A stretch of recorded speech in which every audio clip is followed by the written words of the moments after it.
Where I'm from in Appalachia, we don't make fluffy, fat dumplings for chicken and dumplings. We make chicken and slicks. And I'm going to show you exactly how to make it. Let's cook, y'all. We've got a family to feed. All right, so we are starting our chicken and dumpling with, surprise, chicken. So that's just a whole chicken, and I put it in a pot and I covered it with water. And this just happens to be a trick I like to use.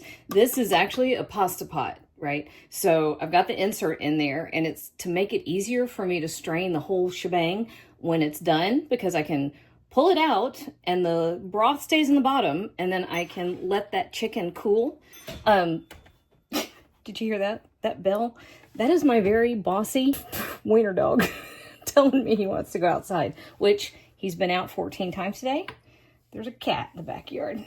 Okay, so let's talk about this real quick, and then we're going to put it all together, and then I'm going to take Sir Sausage outside. All right, so the first part of this is making the broth, and we're going to do that very simply. We have our entire chicken in this pot. We're going to do a couple things. This is 2 relatively small onions. They weren't very big, so I just did 2. I hear you, sir. Then we also have a bay leaf. We have 3 stalks of celery. Sir Womps is ringing his bell. Could you please save me, please? Because thank you. Joey to the rescue. Thank you. Then we have 3 carrots in the pot.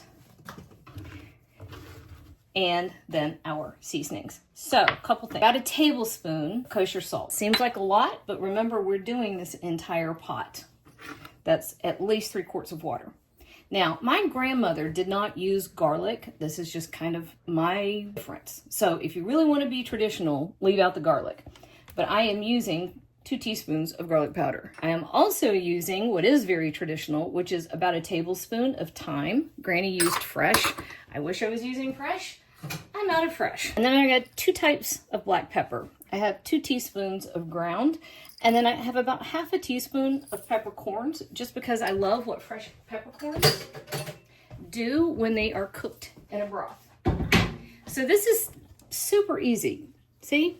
This is just going to come up to a boil. We're going to reduce it to a simmer, and then we're going to turn it all the way down. We're going to let it go at a bare simmer for about an hour and 15 to 20 minutes, okay? Now, chicken and dumplings in Appalachia were party food. This is how you made one chicken go a very long way.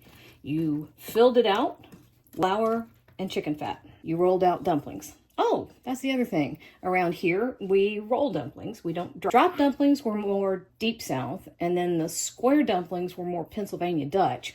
But the rolled dumplings, which are also called slicks, so chicken and slicks, those were more the Scots-Irish way, and my grandmother's family were very Irish. Okay, anyway, enough history lesson. Coming up to a boil. That's all there is to do for now. Okay, pardon my dishwasher in the background. Sorry about that. This will only take a second, but I want to show you something. This, oh, I gotta turn the camera around. Hang on. There we go. All right, so we came up to a boil, and I've turned it down. But do you see this stuff? Wait a minute.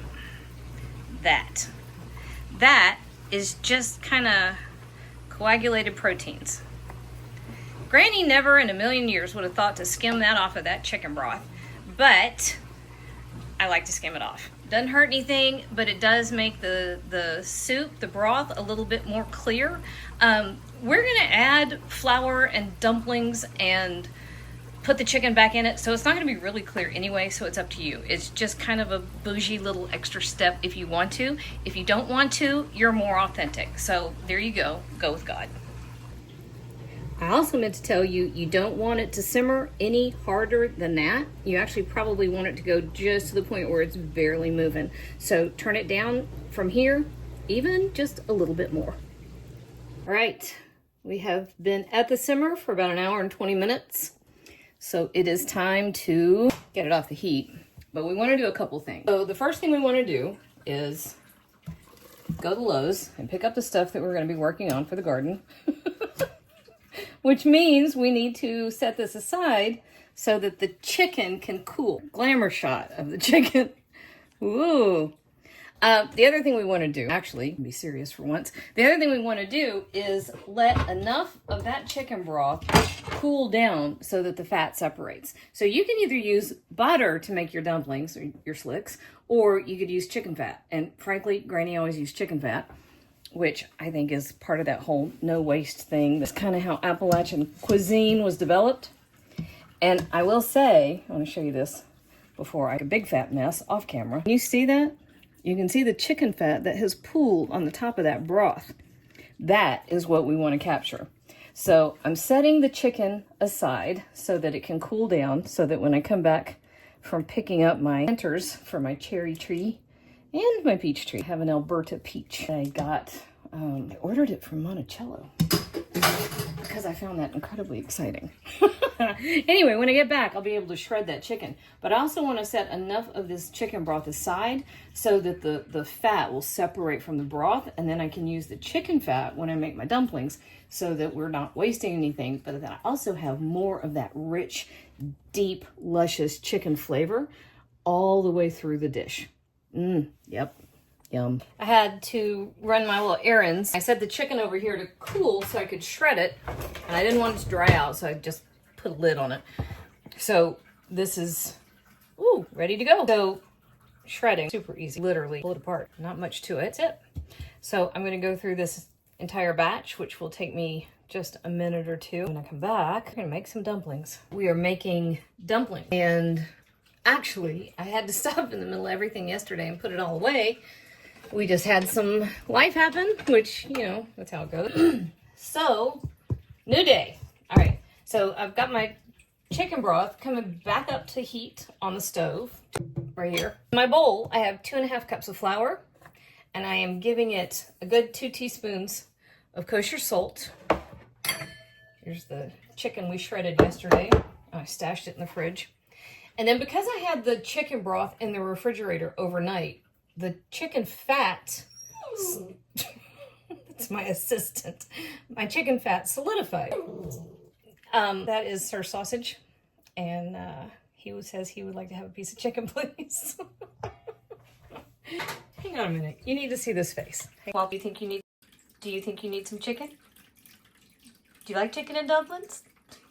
I'll redirect with a chewy. Otherwise, he's going to sit here and talk to me the next 2 hours. My daughter was here, and he thinks that Lance is the most fabulous human on the planet, which, he is. So that's fair. And he's mad because she left, so he had to come in here and talk to me about it. And then he realized I had chicken. There was all kinds of drama. All right, so that chicken fat, that was about 1/4 cup of chicken fat. And that's going to go in our flour with a little bit of salt. This is a cup of milk. We are after, and our hands are going to go in this, so I don't know why I'm not just diving in there yet, but it gets a little bit messy. That's fine. We're after a silky dough. It might need a little more milk than that. I've got just a touch more in reserve back here, but that's a cup of milk. And so far we've got 2.5 cups of flour, 1/4 cup of fat, and then we've got 1.5 cups of milk total, but I've only put a cup in there so far, so we're gonna see. And our chicken broth is behind us on the stove, coming up to temperature. Now, this is kind of important. So we're only adding enough milk, let it come together. And once that happens, our chicken broth is getting hard. We're actually gonna let this dough rest for a bit. Doesn't have to go long, maybe 20 minutes. But that is part of what helps keep your dumplings tender, is letting the dough rest. I'm going to tell you another thing. You've got flour, salt, chicken fat, and milk in your dumpling. Taste the dough. It's actually phenomenal. I mean, yeah, it tastes like raw flour, but that's also going to let you know if you've got enough salt in it. And that's the one shot you've got. Adjust the seasoning level inside the dumpling. That chicken fat tastes really good. Okay, I'm going to cover this with a little bit of plastic wrap. I'm going to set a timer for about 20 minutes. I'm just going to sit here and give it a rest. Da-dum. See? That's it. 20 minutes. Right, we're going to make our dumplings. Our dough is a little bit sticky, but that's all right. So we've got the rested dough, got a floured counter, and we're just turning it out. Now, depending on your granny, or your grandma, your mama, your meemaw, whoever she was, you may put parsley in your dumplings, or not. Depends on kind of how Irish I think you are. I think that's the case. I may be wrong. Granny was pretty Irish. So parsley often went in her dumplings.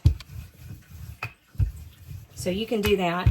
This is a great place to put herbs if you like. And this is, I hear you, sir. Can you give me a minute? This is also kind of one of those places where you could have your grandma's throwing hands. Now, thin dumplings are what we are after. And I know somebody's Nana would have you reading a newspaper through them. And that's fine. If you want to do that, Granny didn't get quite that crazy. She did like a thin dumpling, though. That's not bad. Okay. Next step. You want to roll, you don't want to stretch. Next thing we're going to do, let these dry. Not for long. But they do need 2 minutes. Tore it right there. That's not going to hurt anything. Making sure that they're loose from the counter. I hear you, sir. So in order to give these kind of the right texture,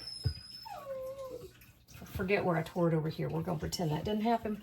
But to give these the right texture, I'm going to let these sit out on the counter, just like they are, for probably 30 minutes, okay?